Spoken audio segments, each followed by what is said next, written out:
I got involved a little bit with the land trust when I first moved up here and just arranged some local events.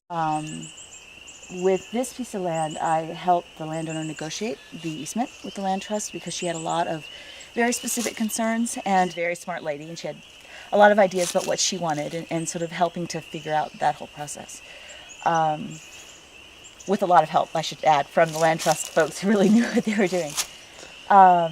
Since then, what we have done with this property, particularly since we purchased it, is had a lot of events on this property that are educational events, some for the general public and some for foresters. That's been with the land trust, particularly talking about vernal pools and why they're important and how to protect them.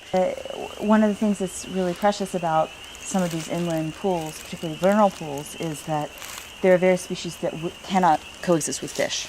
So you need to have places that dry out during the summer and then come back the next year so that fish populations don't get established. It also creates wonderful habitat for a lot of other creatures such as owls and herons and other birds that eat the frogs. This type of habitat is a very valuable habitat that a lot of people, when they first see it, they think, oh, it's a swamp, it's a wasteland, but actually it's an incredibly rich environment, and there are just a lot of creatures that need this, particularly to breed.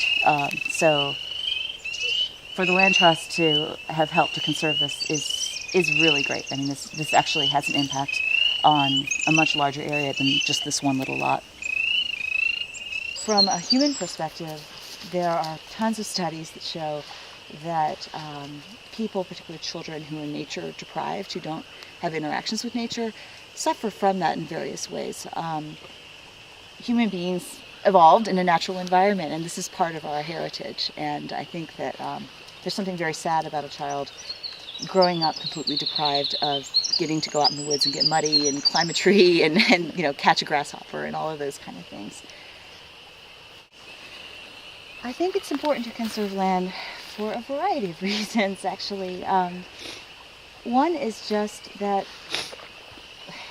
these things exist now, and to have them destroyed and go away without really thinking through the consequences of that from a long-term perspective is deeply unwise. And incredibly arrogant for us to think that things that have existed for thousands and thousands of years, we should come through in one generation and wipe them out. I think more generally, though, my own view is I believe in conservation just because I think that other things other than what has value to humans has value. And there's just a lot of beauty in nature and a lot of value for its own sake there. I think also it's just an incredible source of joy for people coming out and coming together, hiking and having all sorts of recreation out in the woods and understanding the world around them and understanding their own heritage. Does that make sense?